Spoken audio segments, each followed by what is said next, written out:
Hello everyone, this is Deepika. Welcome back. I hope कि आप सभी बहुत अच्छे होंगे। एक बार फिर से स्वागत है आपका मेरे चैनल पर। आज हम एक क्वेश्चन और डिस्कस करेंगे। ये प्रीवियस ईयर्स के क्वेश्चन से मैंने आपका ये क्वेश्चन लिया है और डिस्कशन का टॉपिक है कि जो इंडिया और आसियान के बीच में जो कनेक्शन है, जो क्लोजनेस है, वो ग्रो कर रही है day by day, even present geopolitical situation में भी। तो क्या फैक्टर्स रिस्पॉन्सिबल हैं जिसकी वजह से इंडिया और आसियान के बीच की जो रिलेशनशिप है वो ग्रो कर रही है? तो इसी को हमें समझना है। Getting it? तो हम क्या समझेंगे, सबसे पहले बेसिक इंट्रोडक्शन कि भाई आसियान क्या है, या इंडिया और आसियान जो कंट्रीज़ हैं इनका कल्चरल या जो हिस्टोरिकल बैकग्राउंड रहा है वो क्या है। जैसे शेयरिंग ऑफ बुद्धाज, जो बुद्धिस्ट लिंक, जो टीचिंग एंड ट्रेडिशन थे बुद्धिज़्म के, वो कैसे वहाँ तक पहुँचे, बुद्धिज़्म का स्प्रेड हुआ, ये सारी चीज़ें। इसके बाद से हम रिसेंट कुछ डेवलपमेंट देखेंगे। जैसे इंडिया आसियान समिट 2002 के बाद से रेगुलर होती है एनुअली, इसके बाद से फ्री ट्रेड एग्रीमेंट हुआ है, या कई सारे ट्रांसपोर्ट प्रोजेक्ट एग्जीक्यूट किए जा रहे हैं। तो ये कुछ रीसेंट डेवलपमेंट हमें दिखाते हैं कि जो इंडिया और आसियान है इनके बीच की जो क्लोजनेस है वो ग्रो कर रही है। तो क्या कारण है, क्या फैक्टर्स हैं जो इन दो इंडिया और आसियान जैसे ऑर्गेनाइजेशन को साथ में ला रहे हैं, वो कॉमन इंटरेस्ट को समझने की कोशिश करेंगे। भाई दोनों के बीच की अगर रिलेशनशिप ग्रो हो रही है, क्लोज आ रहे हैं, या स्ट्रांग हो रही है रिलेशनशिप, तो कुछ कॉमन इंटरेस्ट होंगे तभी तो ग्रो हो रही है ना। तो वो कॉमन इंटरेस्ट को हम समझने की कोशिश करेंगे। जैसे वो कॉमन इंटरेस्ट क्या हो सकते हैं, रीजनल स्टेबिलिटी हो सकती है, या मैरीटाइम सिक्योरिटी हो सकती है, या क्लाइमेट चेंज हो सकता है, या रूल बेस्ड ग्लोबल ऑर्डर हो सकता है। वे बहुत सारे सिचुएशंस हैं जिसकी वजह से दोनों कंट्रीज़ एक दूसरे से क्लोज हो रही है। तो लास्ट में फिर हम अपने डिस्कशन को कंक्लूड करेंगे। तो ये हमारा डिस्कशन रहेगा। एंड ट्रस्ट मी गाइस, इस डिस्कशन के बाद ना ये क्वेश्चन आप बहुत आसानी से लिख पाएंगे ये वाला, और आपको बहुत सारे करंट एग्जाम्पल्स भी मैं प्रोवाइड करूँगी जो मेंशन करके आप अपने आंसर की वैल्यू एडिशन कर सकते हो। सो गाइस, अगर पहली बार आप मेरे चैनल में आए तो please subscribe me channel, it's a humble request, ताकि आपको वीडियो की नोटिफिकेशन आप तक पहुंच जाए। मैं डेली 2 वीडियोस अपलोड करती हूँ। एंड अगर ऑलरेडी आप मेरे सब्सक्राइबर हैं तो thanks for all the support guys, thank you so much. तो डिस्कस करते हैं हम आज का अपना जो लेक्चर है उसको शुरू करते हैं। पहले समझ लेते हैं इंडिया और आसियान के बीच का थोड़ा बहुत कनेक्शन। तो आपको पता है कि इंडिया और आसियान जो हमारे साउथ ईस्ट एशियन कंट्रीज़ हैं, उनके बीच का जब भी डिस्कशन होगा, चर्चा होगी, तो सबसे पहले हमारे दिमाग में आता है वो है बुद्धिस्ट ट्रेडिशन या बुद्धिस्ट टीचिंग जो है। तो एक जो सबसे ओल्ड एज कनेक्शन है, आपको पता है कि ओल्ड एज जो ओल्ड टाइम पे जो भी कनेक्शन बनते थे मेन 2 चीज़ों से बनते थे। एक तो ट्रेड की वजह से बनते थे, उस समय जो लोग आपस कंट्रीज़ में एंशिएंट टाइम पे व्यापार होता था एक दूसरे के साथ में, राइट, वो सारी चीज़ें उससे कनेक्शन बनते थे। दूसरा होता था जैसे टूरिज़्म। अब उस टूरिज़्म में बहुत सारे स्कॉलर्स एक दूसरे कंट्री पे जाते थे, जैसे इंडिया में ह्वेनसांग का विजिट होता है, राइट, या वेस्टर्न साइड से, ईस्टर्न साइड से, सभी जगह से लोग इंडिया में आते थे। तो जो ये जो साउथ ईस्ट एशियन कंट्रीज़ हैं, यहाँ से बहुत सारे स्कॉलर्स इंडिया में आए हैं बुद्धिस्ट टीचिंग को सीखने के लिए, बुद्धिस्ट ट्रेडिशन को सीखने के लिए। Getting it? तो जैसे विक्रमशिला यूनिवर्सिटी या नालंदा यूनिवर्सिटी जो होती उन पे विज़िट किया गया। फिर इंडियन रूलर्स बहुत सारे रहे हैं, जैसे सबसे मोस्ट पॉपुलर अशोक, जो मॉन्क को, जो बुद्धिस्ट मॉन्क थे, उनको भेजते थे अदर कंट्रीज़ में, जैसे श्रीलंका में। तो यहाँ पर भेजते थे ताकि स्प्रेड हो सके, जो कल्चरल कनेक्शंस थे वो डेवलप हो सके, बुद्धिज़्म का स्प्रेड हो सके। तो एक बार समझ लेते हैं कि साउथ ईस्ट एशियन जो कंट्रीज़ हैं इनका ऑर्गेनाइजेशन है आसियान, जिसका हम इंडिया के साथ रिलेशनशिप आज समझ रहे हैं। तो इनकी लोकेशन थोड़ी सी समझ लेते हैं। तो ये जो मैप आपको दिख रहा है ये शो कर रहा है आसियान कंट्रीज़ को, right, south east Asian countries, जैसे ये म्यांमार हो गया आपका, लाओस हो गया, थाईलैंड, कंबोडिया, वियतनाम, फिलीपींस। तो ये सारी कंट्रीज़ हो गई, इनके साथ का कनेक्शन यहाँ पे शो हो रहा है। अब एक छोटा सा फिगर मैं यहाँ पे दिखाना चाहूँगी आपको, और जो ये जो इमेज है आपको ये शो कर रही है कि कैसे जो बुद्धिज़्म का स्प्रेड हुआ है इंडिया से ये साउथ ईस्ट एशियन कंट्रीज़ की तरफ से, जैसे बर्मा जिसे हम आज म्यांमार कहते हैं, श्रीलंका में स्प्रेड हुआ, देन कंबोडिया, वियतनाम, थाईलैंड, इधर मलेशिया, सुमात्रा, जावा, इन सारी कंट्रीज़ में आप देखोगे कि कैसे बुद्धिज़्म का स्प्रेड हुआ है। इधर आपका तिब्बत हो गया, गेटिंग इट। तो इसने क्या है, कल्चरल लिंक इस्टेब्लिश किए। ये ओल्ड एज या एंशियंट टाइम के लिंक्स हैं जिसका यूटिलाइजेशन या जिसका आज भी बहुत बड़ा इम्पोर्टेंस है, जो आज की इंडिया और आसियान रिलेशन के बीच में। तो आसियान को एज अ ऑर्गेनाइजेशन थोड़ा बहुत मैं डिस्क्राइब कर दूं। आसियान क्या है, एक रीजनल इंटर गवर्नमेंटल ऑर्गेनाइजेशन है जो 1967 में बना था। इसमें 10 कंट्रीज़ हैं। इस रीजनल ऑर्गेनाइजेशन में 10 मेंबर कंट्रीज़ हैं जो साउथ ईस्ट एशिया रीजन में लोकेटेड हैं, राइट। और अभी आपको मैंने यहाँ पर दिखाया ही, ये साउथ ईस्ट एशिया की 10 कंट्रीज़ हैं जो आसियान की मेंबरशिप रखते हैं, गेटिंग इट। और ये जो ग्रुप बनाया गया, ये जो ऑर्गेनाइजेशन बनाया गया आसियान, इसका मेन गोल क्या था, प्रमोट करना है economic cooperation and regional stability को। जो ये क्षेत्र है आपको इस पे दिख रहा होगा, राइट, कि इसको हमें यहाँ पर इस क्षेत्र पे regional stability and economic cooperation करना है। हमें क्या समझना है यहाँ पर, हमें समझना है कि ये जो इंडिया है और ये जो क्षेत्र है, ये जो रीजन है आसियान का, इनके बीच की जो रिलेशन है वो प्रेजेंट टाइम पे ग्रो हो रही है। दोनों क्लोज आ रहे हैं, आसियान एज एन ऑर्गेनाइजेशन और इंडिया। तो वो फैक्टर्स क्या हैं, ये हमें मेन डिस्कस करना है। तो सबसे पहले कई सारे एग्जाम्पल देखते हैं जिससे कि ये समझ पाएँ कि नहीं भाई, हाँ, प्रेजेंट में जो इंडिया और आसियान के बीच में की जो क्लोजनेस है वो डीप हो रही है, जो रिलेशनशिप है वो स्ट्रेंथन हो रहे हैं, डीप हो रहे हैं। पहले हम ये समझेंगे, फिर देखेंगे कि इनके पीछे कारण क्या है, गेटिंग इट। तो आई होप कि ये बेसिक बैकग्राउंड आपको समझ में आ गया, इंट्रोडक्शन समझ में आ गया। तो ये इंट्रोडक्शन आप लिख सकते हो। सिंपल सा इंट्रोडक्शन मैंने यहाँ पे प्रोवाइड किया है जो आपके एग्ज़ाम में काम आएगा आपको लिखने के लिए। देखो, आपको लिखने के लिए कंटेंट प्रोवाइड करना भी मेरी मोरल रिस्पॉन्सिबिलिटी है, ताकि आप अगर लेक्चर देख रहे हो तो आपके पास कंटेंट होना चाहिए ताकि आप अपने एग्ज़ाम में आंसर को लिख पाओ। तो मैंने ऑलरेडी सारे पॉइंट्स यहाँ पे डिस्क्राइब कर दिए हैं, बस आपको यहाँ पे कंटेंट के रूप में मिल जाएगा कि जो इंडिया और आसियान है इनकी लॉन्ग हिस्ट्री रही है। हमने देख ही लिया कैसे बुद्धिस्ट ट्रेडिशन का लिंकेज होता है, कल्चरल कनेक्शंस बने थे एंशिएंट टाइम पे। तो long history of cultural and economic ties रहा है दोनों के बीच में, पहले से ही व्यापार होता था एंशिएंट टाइम पे ही। रिसेंट ईयर्स में देखने को मिलता है कि दोनों की जो क्लोजनेस है वो ग्रो हो रही है। ओके, अब इसके ये हम कैसे कह सकते हैं, क्योंकि रिसेंट ईयर्स में कुछ सेवरल डेवलपमेंट्स देखने को मिले हैं दोनों के बीच में। ये डेवलपमेंट्स जैसे कि इंडिया आसियान समिट अब रेगुलर बेसिस पे होती है 2002 के बाद से। फ्री ट्रेड को लेकर दोनों के बीच में नेगोशिएशन है, एग्रीमेंट है। बहुत सारे डिफेंस एंड सिक्योरिटी कोऑपरेशन के लिए दोनों काम कर रहे हैं। बहुत सारे मिलिट्री एक्सरसाइज कर रहे हैं, राइट, इन कंट्रीज़ के बीच में, जो सिक्योरिटी पर्पज से बहुत इंपॉर्टेंट है। देन कनेक्टिविटी पे जोर दे रहे हैं, जैसे लाइक कि वो इंफ्रास्ट्रक्चर डेवलप कर रहे हैं जिससे कि इंडिया एंड आसियान कंट्रीज़ के बीच की कनेक्टिविटी बढ़े। जब कनेक्टिविटी बढ़ेगी तो ट्रेड भी बढ़ेगा, पीपल टू पीपल कंटेक्ट भी बढ़ेगा, राइट।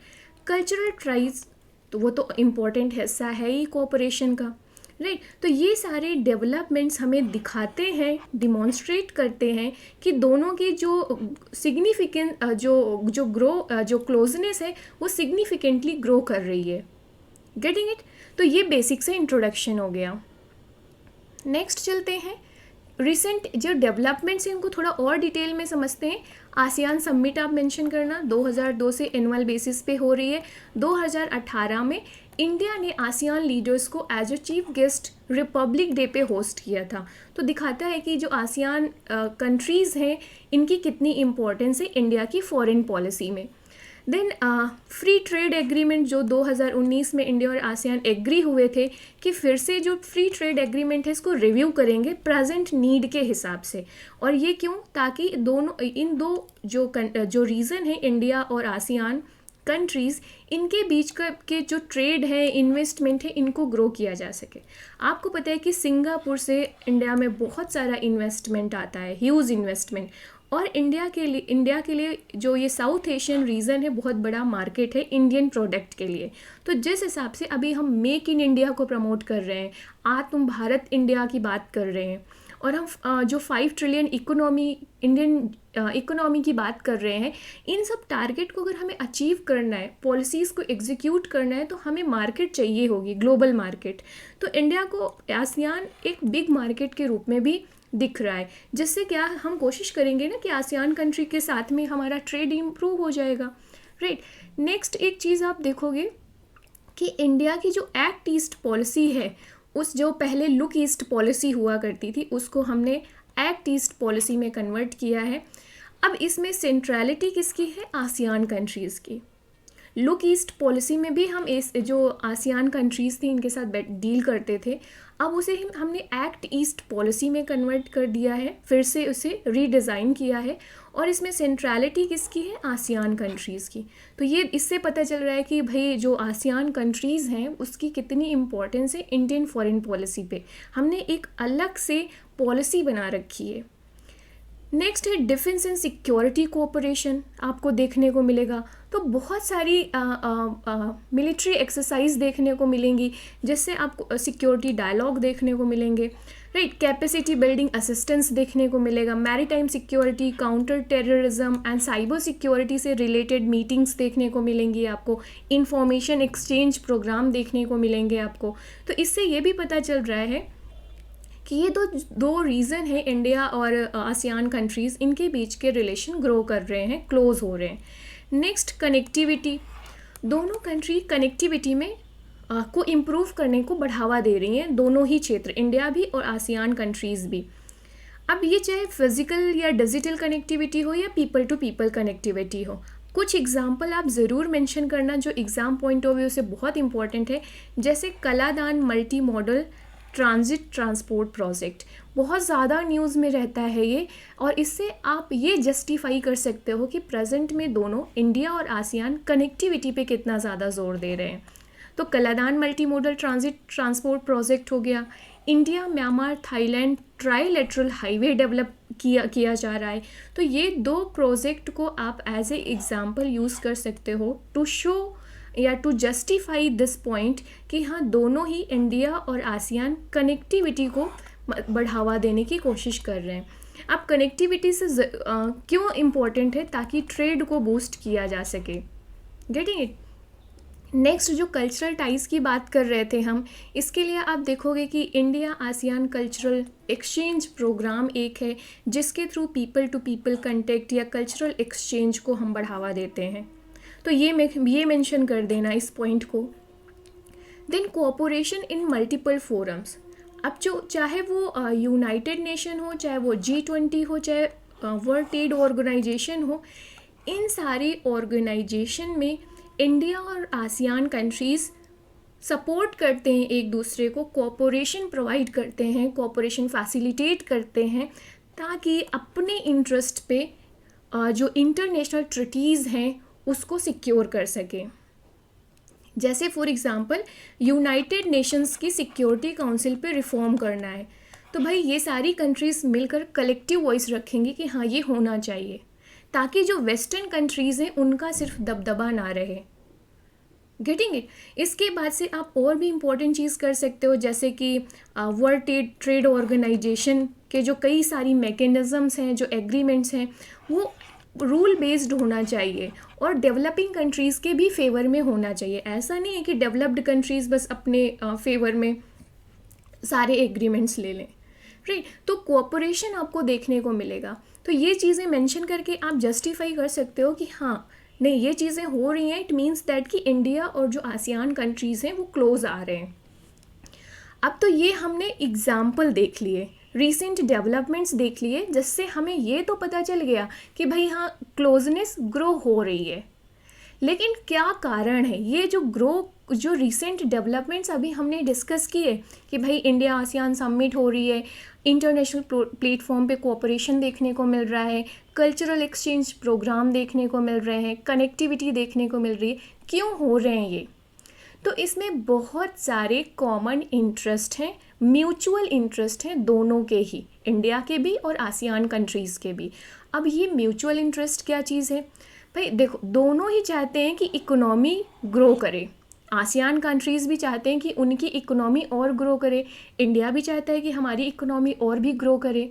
तो कॉमन इंटरेस्ट हुआ कि नहीं?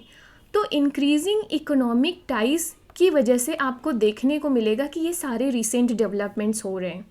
मैंने ऑलरेडी बताया कि इंडिया के लिए क्या है, इंडियन जो एक्सपोर्ट है उसके लिए आसियान क्या है, एक इम्पॉर्टेंट मार्केट हो गई।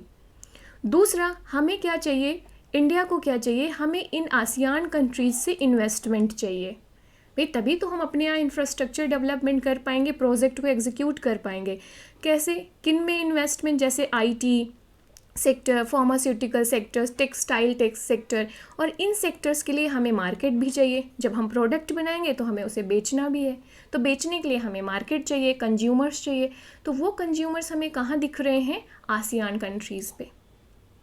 तो इसकी वजह से, इस कॉमन फैक्टर की वजह से आपको देखने को मिलेगा कि दोनों ही के बीच में, इंडिया और आसियान के बीच में इकोनॉमिक पार्टनरशिप देखने को मिलेगी, और इसके लिए बहुत सारे इनिशिएटिव्स लिए गए।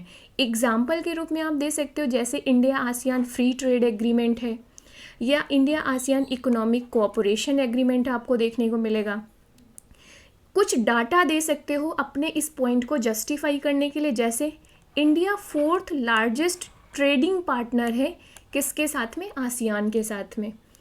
एफडीआई फ्लो के बारे में बात की जाए तो भी इंडिया में बहुत ज़्यादा एफडीआई जो फॉरेन डायरेक्ट इन्वेस्टमेंट है वो कहाँ से आता है? आसियान कंट्रीज़ से आता है। सिंगापुर उस पे टॉप पे रहता है। आप तो ये कुछ फैक्ट मेंशन कर सकते हो, ये शो करने के लिए, ये जस्टिफाई करने के लिए कि दोनों के अपने कॉमन इकोनॉमिक इंटरेस्ट हैं। Getting it? ट्रेड बहुत इंपॉर्टेंट हिस्सा होता है। इकोनॉमिक जो इंटरेस्ट होते हैं वो बहुत बड़ा फैक्टर होता है किन्हीं भी दो कंट्रीज़ या जो मल्टीपल कंट्रीज़ हैं उनको क्लोज लाने में। तो इंडिया और आसियान के रिस्पेक्ट में भी अगर हम देखें तो इकोनॉमिक जो एस्पेक्ट है वो बहुत इम्पॉर्टेंट फैक्टर के रूप में काम कर रहा है, जिसकी वजह से क्लोजनेस ग्रो हो रही है। तो आई होप कि इकोनॉमिक एस्पेक्ट समझ में आ गया आपको। एग्जाम्पल भी आप ये सारे एग्जाम्पल्स देने हैं तभी आपका आंसर अच्छा रहेगा, ऐसे नहीं कि आपने बहुत नॉर्मल सा आंसर लिख दिया। नेक्स्ट आपको एक और कॉमन इंटरेस्ट देखने को मिलेगा, that is strategic and security ties. अब स्ट्रैटेजिक सिक्योरिटी पर्सपेक्टिव पे हम अगर देखें तो जिसकी वजह से दोनों कंट्रीज़ के कॉमन इंटरेस्ट बढ़ रहे हैं। प्रेजेंट टाइम पे आप देखेंगे कि इंडो पैसिफिक एरिया को काफ़ी महत्वपूर्ण या इम्पॉर्टेंट प्लेस मिल रही है जियोपॉलिटिकल सिचुएशन में या जियोपॉलिटिक्स में। इवन जो यूएसए है वो भी बहुत ज़्यादा मतलब इस चीज़ को रिकॉग्नाइज़ करता है कि इंडो पैसिफिक एरिया इम्पॉर्टेंट है फ्यूचर की जियोपॉलिटिक्स के हिसाब से, राइट। अब इंडिया की यहाँ पे जो स्ट्रैटेजिक लोकेशन है यहाँ पर, वो इंडिया का को इम्पोर्टेंस बनाती है। और साथ ही साथ यहाँ पर जो अदर कंट्रीज़ हो गई वो हो गई आपकी साउथ ईस्ट एशियन कंट्रीज़। एक बार मैप अगर हम देखें तो ये देख लो, इस मैप में एक बार मैं दिखाने की कोशिश करती हूँ आपको, ताकि आपको ये पता, ये स्ट्रैटेजिक वाला पॉइंट समझ में आ जाए। Okay, yes. तो आप देखोगे कि ये इंडिया है और ये आपकी क्या है, साउथ ईस्ट एशियन कंट्रीज़ जो आसियान के मेंबर्स हैं। ये आपका इंडो पैसिफिक एरिया हो गया पूरा। ये इंडियन ओशियन है और ये पैसिफिक ओशियन है। और ये एरिया इम्पॉर्टेंट है फ्यूचर की जियोपॉलिटिक्स के हिसाब से, क्योंकि यहाँ पर चाइना इमर्ज कर रहा है। और अगर यूएसए को चाइना को काउंटर करना है तो ये जो कंट्रीज़ हैं इस एरिया में, इनका कोऑपरेशन यूएस को चाहिए होगा। सिंपल सी बात ये है। तो इसलिए इंडिया की जो स्ट्रैटेजिक लोकेशन है और जो आसियान कंट्रीज़ की स्ट्रैटेजिक लोकेशन है इस क्षेत्र में, इन दोनों को पास ला रही है। Getting it? तो ये इस चीज़ को आपको ध्यान रखना है, स्ट्रैटेजिक लोकेशन वाला। और मैरीटाइम सिक्योरिटी, अब इंडो पैसिफिक एरिया में इनकी स्ट्रेटेजिक लोकेशन इन्हें रिस्पॉन्सिबल बनाती है ताकि मैरीटाइम सिक्योरिटी को ये लोग इंश्योर कर सकें और रीजनल स्टेबिलिटी को ये लोग इंश्योर कर सकें इस क्षेत्र में। इसके लिए क्या कर रहे हैं ये लोग, बहुत सारे रीजनल सिक्योरिटी डायलॉग इस्टेब्लिश कर रहे हैं जिसमें कम्युनिकेशन कर रहे हैं, मिलिट्री एक्सरसाइजेस कर रहे हैं। कुछ एग्जांपल्स दे रहे हो, जैसे इंडिया इंडोनेशिया के साथ करता है एक्सरसाइज गरुड़ा शक्ति, इसी तरह म्यांमार के साथ हम कर रहे हैं इम्बैक्स आर्मी एक्सरसाइज, और भी जैसे हम उसके वियतनाम के साथ करते हैं, राइट, सिंगापुर के साथ करते हैं। तो बहुत सारी मिलिट्री एक्सरसाइज होती हैं। इससे क्या होता है, हम अब जो मिलिट्री प्रिपेयर्डनेस है उसको हम स्ट्रेंथन करते हैं। बहुत ज़रूरी है ये नेशनल सिक्योरिटी के पॉइंट ऑफ व्यू से। Getting it? तो ये पॉइंट भी आपको समझ में आ गया होगा कि एक कॉमन फैक्टर है सिक्योरिटी वाला, जिसकी वजह से दोनों कंट्रीज़ क्लोज में आ रहे हैं। सिक्योरिटी एक बहुत बड़ा पर्सपेक्टिव बन रहा है यहाँ पर।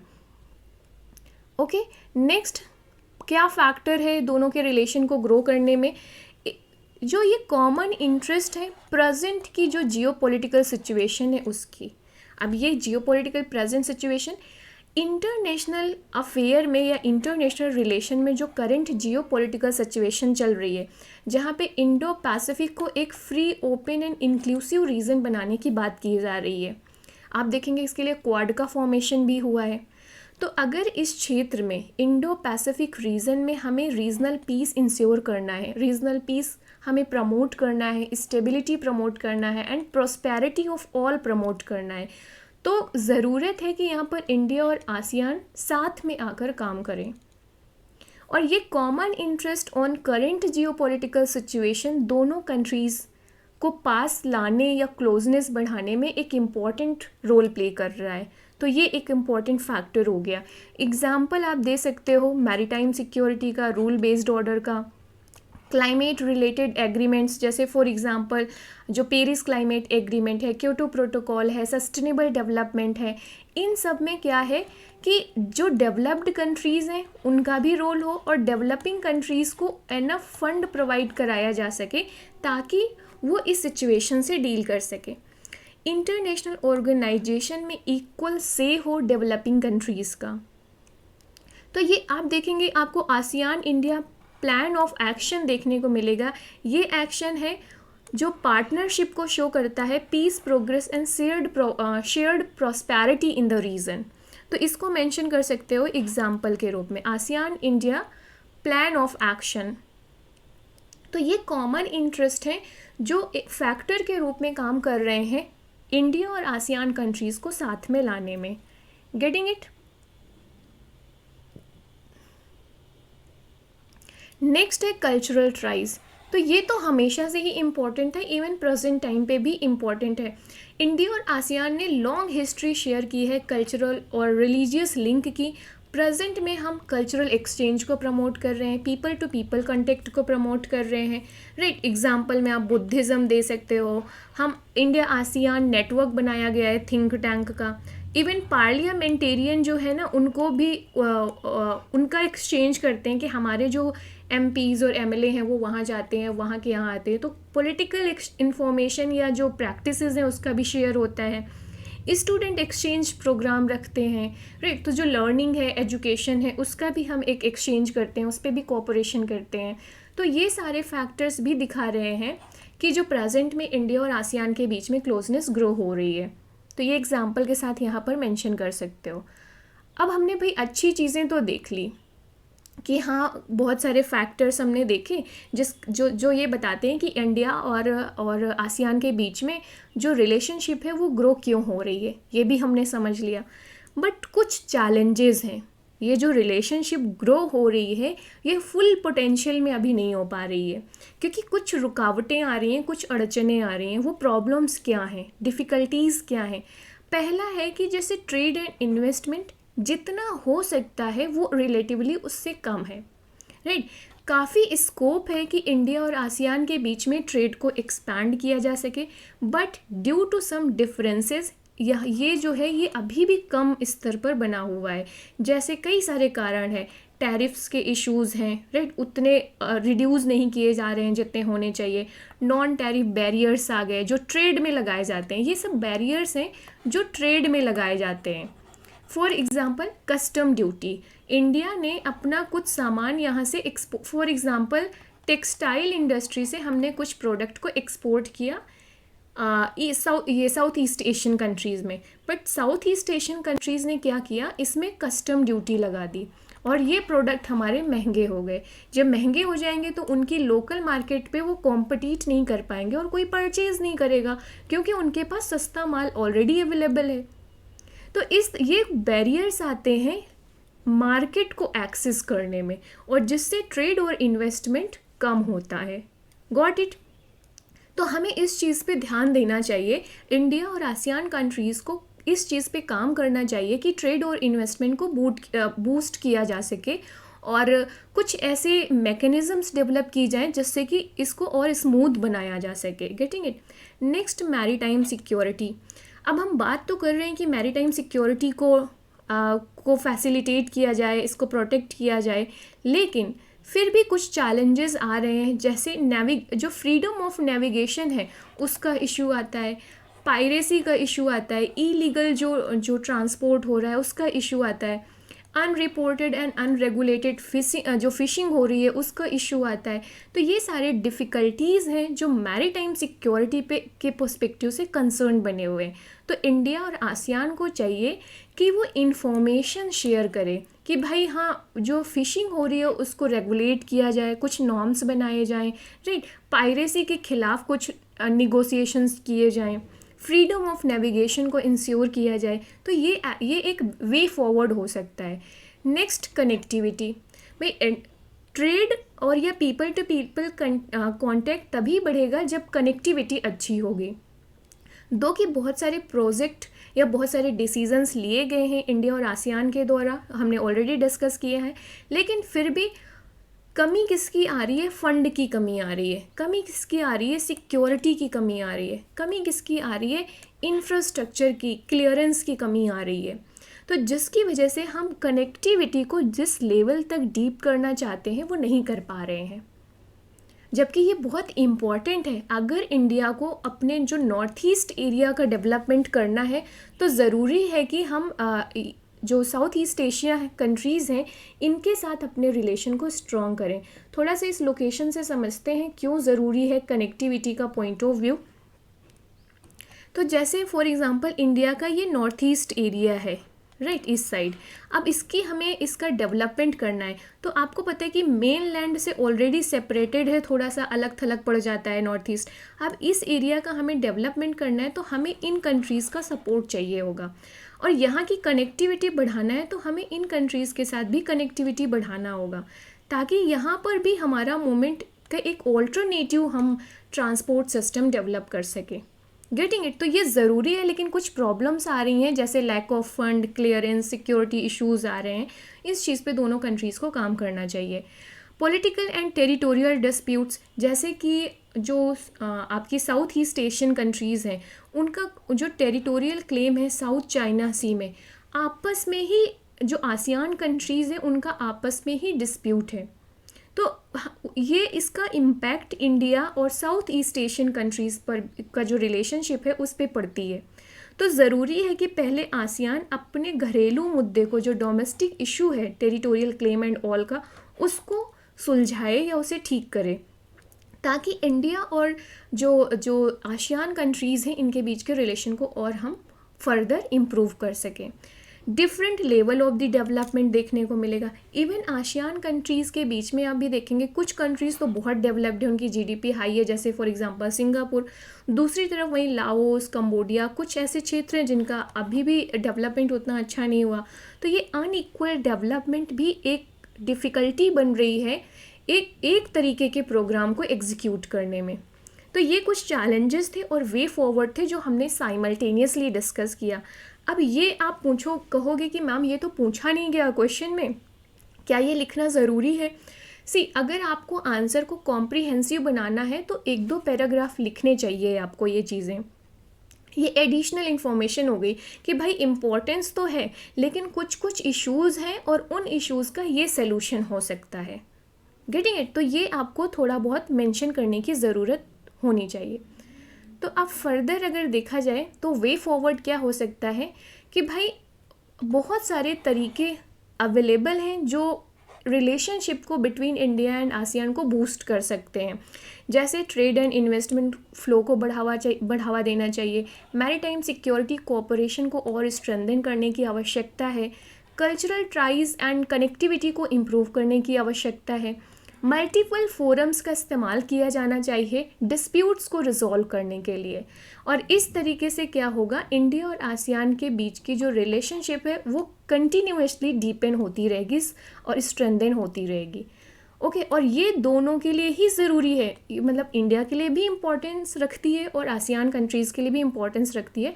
तो म्यूचुअली बेनिफिशियल कोऑपरेशन है, ये म्यूचुअल बेनिफिट्स हैं इसके, कि इकट्ठे आकर तुम भी आओ हम भी आए और इकट्ठे ग्रो करते हैं।